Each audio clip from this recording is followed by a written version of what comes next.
একতরফা ভাবে সম্পর্ক কখনোই টেনে নেওয়া যায় না। স্যাক্রিফাইস, মানিয়ে নেওয়া, দায়িত্ববোধ এবং ভালোবাসা উভয় পক্ষের সম পরিমাণ থাকতে হয়।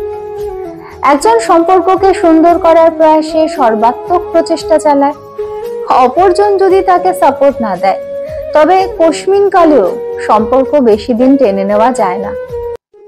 সম্পর্কের প্রতি যার বেশি ভালোবাসা এবং মায়া কাজ করে সেই বেশি স্যাক্রিফাইস করে থাকে। সম্পর্কটাকে বাঁচানোর জন্য সে সর্বদা চেষ্টা করে যায়। এক পক্ষের অবহেলা, দুর্ব্যবহার, অসম্মান উপেক্ষা করেই সে সম্পর্কটাকে টিকিয়ে রাখতে চায়। তবে দিনের পর দিন এমন একতরফা ভাবে সম্পর্ককে টিকিয়ে রাখার জন্য যুদ্ধ করাটাও না একটা সময় পর মানসিক যন্ত্রণার কারণ হয়ে দাঁড়ায়। সম্পর্কটা দুপক্ষের, আর তাই সম্পর্ক সুন্দর সেই সাথে স্থায়ী করার দায়িত্ব উভয়ের।